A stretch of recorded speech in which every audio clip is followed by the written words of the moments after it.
Hello everyone, most welcome to my channel learn economics with Priyanka Verma. तो आज हम इस वीडियो में बैलेंस ऑफ पेमेंट के बारे में डिस्कस करेंगे। बैलेंस ऑफ पेमेंट को हिंदी में भुगतान संतुलन कहते हैं।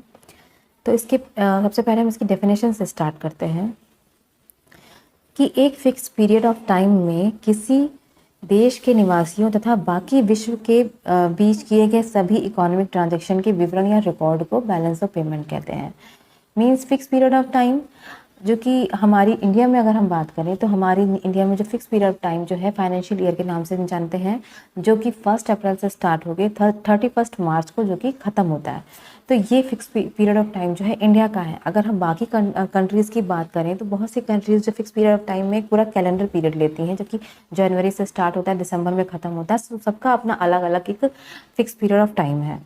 तो किसी देश के निवासियों के द्वारा बाकी विश्व के देशों के बीच जो भी इकोनॉमिक ट्रांजैक्शन होता है उसके रिकॉर्ड को बैलेंस ऑफ पेमेंट कहते हैं। किसी देश के निवासियों मतलब अगर हम इंडिया की बात करें, जो इंडिया है, इंडिया क्या करे, बाकी जो ऑल ओवर वर्ल्ड है, रेस्ट ऑफ द वर्ल्ड है, उसके साथ ट्रेड करे। और वो जो ट्रेड होना चाहिए वो इकोनॉमिक पर्पज से किया जाना चाहिए, इकोनॉमिक ट्रांजैक्शन होना चाहिए, आर्थिक लेन देन होना चाहिए। तो उसको हम बैलेंस ऑफ पेमेंट के नाम से जानते हैं। तो एक सिंपल डेफिनेशन जो है कि एक वित्तीय वर्ष के अंतर्गत या एक फिक्स पीरियड ऑफ टाइम में या निश्चित अवधि के बीच में एक देश के निवासियों के द्वारा बाकी देशों के बीच या रेस्ट ऑफ द वर्ल्ड के बीच जो भी इकोनॉमिक ट्रांजैक्शन होता है उसके एक रिकॉर्ड को बैलेंस ऑफ पेमेंट के नाम से जाना जाता है। तो यहाँ पर इकोनॉमिक ट्रांजैक्शन की बात करी गई है। इकोनॉमिक ट्रांजैक्शन में हम 3 तरीके की जो है ट्रांजैक्शंस करते हैं। पहला ट्रांजैक्शन जो है वो विजिबल आइटम का होता है, दूसरा ट्रांजैक्शन जो होता है वो भी इनविजिबल आइटम का होता है, तीसरा ट्रांजैक्शन जो होता है वो कैपिटल ट्रांसफ़र का करते हैं, या फिर हम इसको ट्रांसफ़र पेमेंट के नाम से भी जानते हैं, या फिर इसको हम यूनिलेटरल ट्रांसफ़र के नाम से भी जानते हैं, यानी एक पक्षीय व्यापार के नाम से भी जाना जाता है। तो इस इतने तरीके की जो ट्रांजैक्शन है वो एक देश से दूसरे देश के बीच में या एक देश दूसरे देशों के साथ करता है। तो सबसे पहले हम विजिबल आइटम को डिस्कस कर लेते हैं।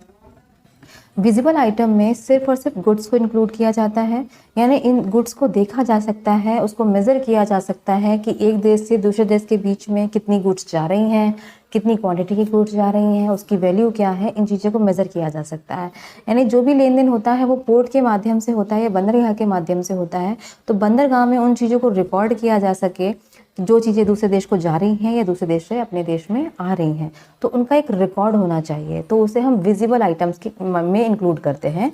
उसमें सिर्फ गुड्स का ट्रेड किया जा सकता है।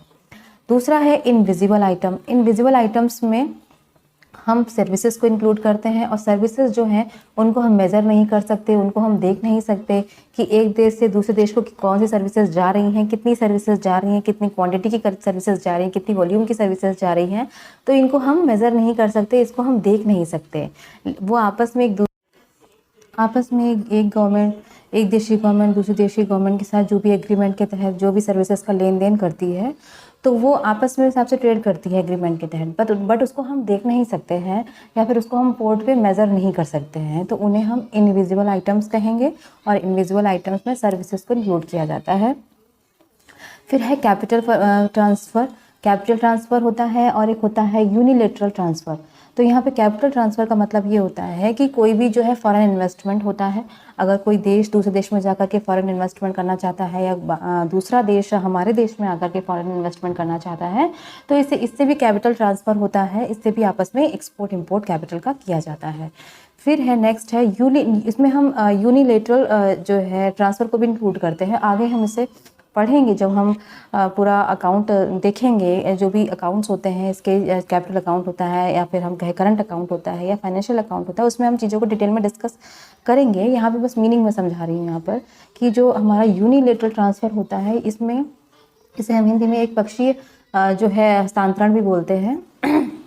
इसमें ये देखा जाता है, इसमें कोई एक्सपेक्टेशन नहीं होती है कि अगर कोई देश दूसरे देश को कुछ भेज रहा है तो ये एक्सपेक्ट ना करे कि उसे भी रिटर्न में वो चीज़ मिलेगी। जैसे कि यहाँ पर ग्रांट्स आ जाते हैं या फिर हम कहें डोनेशन आ जाते हैं, गिफ्ट्स आ जाते हैं, तो इसमें एक्सपेक्टेशंस नहीं होती हैं कि गिफ्ट अगर हम किसी को दे रहे हैं तो हमें वो मिलना चाहिए। इसमें डोनेशंस जो है, जैसे कि कोई नेचुरल डिज़ास्टर आ गया या कोई प्राकृतिक आपदा जिसे कहेंगे, जैसे कि भूकंप है, बाढ़ है, सूखा है, इस तरह की कोई समस्या अगर आ जाए तो अगर कोई देश मदद करना चाहता है दूसरे देश की, तो ग्रांट या फिर जो है डोनेशन के थ्रू उसकी मदद की जा सकती है। इसे कहते हैं यूनिलेटरल ट्रांसफ़र। फिर नेक्स्ट पॉइंट है, इसके अंतर्गत कोई इंडिविजुअल पर्सन, कॉरपोरेट सेक्टर और गवर्नमेंट के द्वारा किए गए लेन देन का विवरण होता है। मतलब इसमें जो ट्रांजैक्शन करता है उसमें सिर्फ गवर्नमेंट को ही नहीं इंक्लूड करते हैं, इसमें कोई प्राइवेट पर्टिकुलर पर्सन भी जो है ट्रेड कर सकता है, या कॉरपोरेट सेक्टर जो कि बड़ी बड़ी कंपनीज होती हैं वो ट्रांजैक्शन कर सकती हैं आपस में, दूसरी कंपनी से अपने देश में कंपनी में, या फिर अपनी कंपनी को बाहर इन्वेस्ट कर सकती हैं, दूसरी देश की कंपनी यहाँ पे आकर इन्वेस्ट कर सकती है।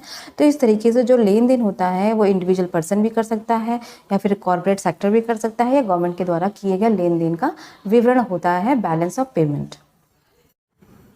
नेक्स्ट पॉइंट है, भुगतान संतुलन हमेशा संतुलन में रहता है। मतलब ये जो बैलेंस ऑफ पेमेंट है कि हमेशा जो है बैलेंस होना चाहिए। ये कोई किसी देश का ज़्यादा या किसी देश का कम नहीं होना चाहिए, इसमें हम बैलेंस होना चाहिए हमेशा। लेकिन ये जो बैलेंस होता है ये सिर्फ और सिर्फ अकाउंटिंग प्रोसेस में ही होता है, यानी कि जो हम क्रेडिट और डेबिट को इंक्लूड करते हैं, इसमें जो बैलेंस शीट तैयार की जाती है बैलेंस ऑफ पेमेंट में, उसमें एक पार्ट में क्रेडिट होता है, एक पार्ट में डेबिट होता है। क्रेडिट मतलब क्या होता है? डिपॉजिट्स। डेबिट मतलब होता है पेमेंट, यानी कि जो भुगतान हिंदी में उसे कहेंगे। तो इन दोनों चीज़ों को लेकर के ही कोई बैलेंस शीट प्रिपेयर की जाती है। अगर हम डिटेल में इसको देखेंगे तो ये हमेशा बैलेंस में होना चाहिए, बट ये अकाउंटिंग प्रोसेस से बैलेंस में होता है। बिहेवियरिस्टिक प्रोसेस से या फिर हम इसे व्यवहारिक रूप से देखें तो ये कभी भी बैलेंस नहीं होता है, क्योंकि अगर ये बैलेंस होता तो ये कहा ना जाता कि हमारा जो बैलेंस ऑफ पेमेंट में डेफिसिट है, या बैलेंस ऑफ पेमेंट में सरप्लस है, करंट अकाउंट डेफिसिट में है या करंट अकाउंट सरप्लस में है। तो ये सारी चीज़ें नहीं होती अगर ये बैलेंस होता। अगर हम व्यवहारिक रूप से देखें तो ये जो है बैलेंस नहीं रहेगा। लेकिन अगर हम सिर्फ अकाउंटिंग प्रोसेस से देखें, एक बैलेंस शीट अगर हमें तैयार करनी है किसी देश की, तो ये हमेशा बैलेंस में रहता है, होना चाहिए बैलेंस ऑफ पेमेंट। फिर नेक्स्ट पॉइंट है, बैलेंस ऑफ पेमेंट में गुड्स सर्विसेज का एक्सपोर्ट और इंपोर्ट होता है, बोरोइंग लेंडिंग होती है, प्राइवेट रेमिटेंस को शामिल किया जाता है। मतलब गुड्स और सर्विसेज का एक्सपोर्ट इंपोर्ट होता ही है, वो जो कि मैंने बताया कि विजिबल और इनविजिबल आइटम्स होते हैं। तो विजिबल आइटम्स क्या होते हैं? जिसमें गुड्स को एक्सपोर्ट इंपोर्ट किया जाए। इनविजिबल आइटम्स में सर्विसेज को एक्सपोर्ट इंपोर्ट किया जाता है। बोरोइंग लेंडिंग यानी कि अगर कोई देश दूसरे देश से उधार लेना चाहता है तो उसे दे सकता है, दूसरा देश उधार देना चाहता है तो वो दे सकता है। प्राइवेट रेमिटेंस मतलब क्या है कि अगर हमारे देश के निवासी बाहर जाके काम कर रहे हैं तो वहाँ पे वो अपनी फैमिली को कुछ भेजना चाहते हैं, तो वो निजी संप्रेषण हो गया, उसे हिंदी में निजी संप्रेषण कहेंगे। यानी कि वो निजी रूप से हमें कुछ मतलब अपने परिवार को कुछ भेज रहे हैं, हमारे बाहर जाके काम कर रहे हैं और अपने देश में कुछ भेज रहे हैं, तो वो उसे हम प्राइवेट रेमिटेंस को कहेंगे। तो ये सारी चीज़ें भी इसमें की जाती हैं बैलेंस ऑफ पेमेंट में। फिर नेक्स्ट पॉइंट है व्यापार शेष या बैलेंस ऑफ ट्रेड। तो एक होता है बैलेंस ऑफ ट्रेड और एक होता है बैलेंस ऑफ पेमेंट। यहाँ पे दोनों के बीच में डिफरेंस क्या है इसको मैं बता रही हूँ। तो पहला है balance of trade. Balance of trade में सिर्फ गुड्स का ट्रेड किया जाता है, यानी गुड्स का एक्सपोर्ट इंपोर्ट किया जाता है, तो उसे हम बैलेंस ऑफ ट्रेड कहेंगे। मीन्स सिर्फ और सिर्फ गुड्स होनी चाहिए वहाँ पर, कोई बाकी सारी चीज़ों का वहाँ पर ट्रेड नहीं होता है। बट जो बैलेंस ऑफ पेमेंट है वहाँ पर विजिबल गुड्स भी होती हैं, इनविजिबल गुड्स भी होती हैं। मतलब वहाँ पर हम गुड्स का भी एक्सपोर्ट इंपोर्ट करते हैं, वहाँ पे हम सर्विसेज का भी एक्सपोर्ट इंपोर्ट करते हैं। तो दोनों में क्या डिफरेंस है कि बैलेंस ऑफ ट्रेड में गुड्स का एक्सपोर्ट इंपोर्ट किया जाता है, लेकिन बैलेंस ऑफ पेमेंट में दोनों ही चीज़ों का एक्सपोर्ट इंपोर्ट किया जाता है, यानी गुड्स एंड सर्विसेज दोनों को ही एक्सपोर्ट इंपोर्ट किया जाता है। फिर नेक्स्ट पॉइंट है कि इसके द्वारा देश में जो भी वित्तीय लेन देन होते हैं उनकी निगरानी करता है और कंट्री की फाइनेंशियल कंडीशन को बेहतर बनाने में हेल्प करता है। मतलब ये जो बैलेंस ऑफ पेमेंट है वो किसी भी कंट्री की सिचुएशन को और बेटर बनाने में उसको हेल्प करता है। मतलब कैसे हेल्प करता है, क्योंकि बैलेंस ऑफ शीट में या बैलेंस ऑफ पेमेंट में दो चीज़ों को इंक्लूड किया जाता है। एक तरफ होता है क्रेडिट पार्ट, दूसरा होता है डेबिट पार्ट। क्रेडिट पार्ट में कैसे क्रेडिट को कहें, दूसरे वर्ड में कहें कि ये डिपॉजिट्स होता है या फिर ये हमेशा पॉजिटिव रहता है। मीन्स अगर हम अपने देश से कुछ एक्सपोर्ट कर रहे हैं, मतलब कोई वस्तु अगर हम बाहर भेज रहे हैं, किसी भी कंट्री में भेज रहे हों, तो उससे जो हमें पेमेंट मिल रहा है, जो उसका जो भुगतान कर रहा है वो तो उनका डेबिट हो जाएगा, बट वो हमारा तो क्रेडिट में रहेगा ना। मतलब हमें डिपॉजिट हो रहा है यानी हमें जमा हो रहा है। तो हम कोई वस्तु भेज रहे हैं, उसके बदले हमें कुछ मिल रहा है, तो वो हम क्रेडिट में इंक्लूड करेंगे। और इसी तरीके से अगर हम बाहर से कुछ इंपोर्ट करते हैं अपने देश में तो हम उसके बदले कुछ पेमेंट करते हैं बाहर को, तो वो हमारा तो पेमेंट यानी हमारा तो डेबिट हो जाएगा, बट दूसरी कंट्री का वो क्रेडिट हो जाएगा। मतलब हमने कुछ लिया और उसके बदले उन्हें पेमेंट किया, तो जो वस्तु हमने मंगाई है वो क्या हो गया, जो वस्तु हमने मंगाई है वो हमारा क्रेडिट में आ गया, बट जो हमने उनको दिया है, उनको पैसा जो पेमेंट किया है वो हमारा डेबिट में चला गया, यानी हमने पेमेंट कर दिया, भुगतान कर दिया, वो हमारा माइनस हो गया। हमने कुछ वस्तु ले ली तो वो हमारा क्रेडिट में आ गया, मतलब वो पॉजिटिव है। यहाँ पे हम सिर्फ और सिर्फ हम यहाँ मनी फॉर्म में ही बात नहीं कर रहे हैं। क्रेडिट में अगर हम जैसे कि अगर हमें कुछ मिल रहा है तो वो हमारी जमाएँ हो जाएंगी, ठीक है, और हम कुछ दे रहे हैं तो वो हमारे डिपॉजिट्स हो जाएंगे, यानी भुगतान हो जाएंगे। तो भुगतान को सिर्फ हम इस तरीके से नहीं करते, कुछ खरीद रहे हैं तो उसका भुगतान कर दिया।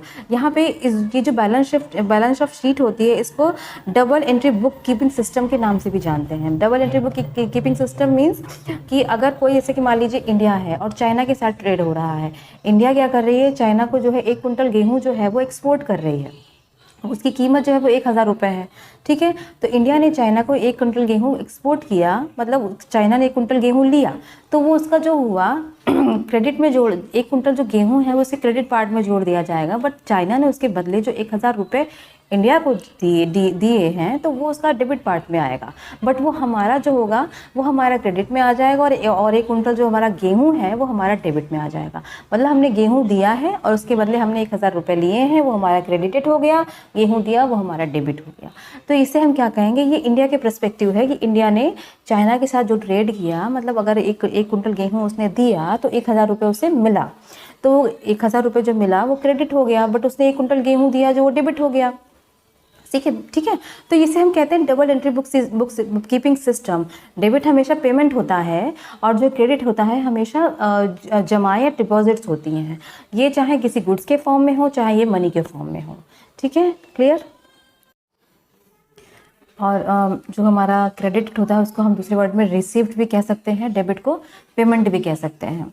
तो मतलब जो हमें मिलता है वो हमारी रिसीप्ट में आ जाएगा, यानी जमाओं में आ जाएगा या फिर डिपॉजिट्स में आ जाएगा, और जो हम देते हैं वो हमारे पेमेंट में आ जाएगा, ठीक है। मतलब डेबिट हमेशा माइनस होता है, मतलब हम कुछ दे रहे हैं, और हमारा क्रेडिट हमेशा पॉजिटिव रहता है। फिर है व्यवहारिक रूप व्यवहारिक रूप में बैलेंस ऑफ पेमेंट बैलेंस नहीं रहता है। मतलब पहले क्लियर कर दिया था कि व्यवहारिक रूप से अगर इसे देखा जाए बैलेंस ऑफ पेमेंट को तो ये कभी भी बैलेंस में नहीं रहेगा। नेक्स्ट पॉइंट है पीओपी यानी बैलेंस ऑफ पेमेंट को सरप्लस एंड डेफिसिट में शो किया जाता है। मतलब व्यवहारिक रूप से कभी भी बैलेंस में नहीं रहता है, इसमें सरप्लस होता है या फिर डेफिसिट रहता है। अगर सरप्लस रहेगा तो एक्सपोर्ट ज़्यादा होगा और डेफिसिट में रहेगा तो इम्पोर्ट ज़्यादा होगा, ठीक है। तो सरप्लस में तो किसी देश के पॉजिटिव बैलेंस ऑफ पेमेंट को दिखाया जाता है, यानी कि एक्सपोर्ट ज़्यादा है, और डेफिसिट में किसी देश के नेगेटिव बैलेंस ऑफ पेमेंट को दिखाया जाता है, यानी कि यहाँ पर इम्पोर्ट ज़्यादा हो रहा है। फिर है जो बैलेंस ऑफ पेमेंट है वो double entry book keeping system पे बेस्ड होता है। मतलब कि वही जो मैंने आपको समझा दिया था कि अगर इंडिया और चाइना में ट्रेड हो रहा है तो इंडिया का जो अगर इंडिया कुछ दे रहा है उसको, तो वो इंडिया का जो है वो डेबिट पार्ट में कुछ भी दे रहा है, कोई वस्तु दे रहा है वो डेबिट पार्ट में आ जाएगा, लेकिन उसके बदले जो से मिल रहा है वो उससे क्रेडिट पार्ट में आ जाएगा। और चाइना के पर्सपेक्टिव देखें तो चाइना जो ले रहा है उसका क्रेडिट पार्ट में, अगर कोई वस्तु ले रहा है, गेहूँ ले रहा है तो उसका क्रेडिट पार्ट में आ जाएगा, लेकिन उसके बदले जो दे रहा है वो उसके डेबिट पार्ट में आ जाएगा। तो दोनों देशों के पर्सपेक्टिव अगर देखा जाए तो इसीलिए इसे कहा जाता है double entry book keeping system. फिर इसका पर्पस है बैलेंस ऑफ पेमेंट एक देश की फाइनेंशियल इकोनॉमिक स्टेटस को दिखाता है। ये वीडियो का फर्स्ट पार्ट है, आगे का जो है वो हम नेक्स्ट वीडियो में डिस्कस करेंगे पार्ट 2 में, जिसमें हम इस structure of balance of payment को जानेंगे, जिसमें करंट अकाउंट या फिर हम जो हमारा ये कैपिटल अकाउंट है या फाइनेंशियल अकाउंट है उसको हम डिटेल में स्टडी करेंगे।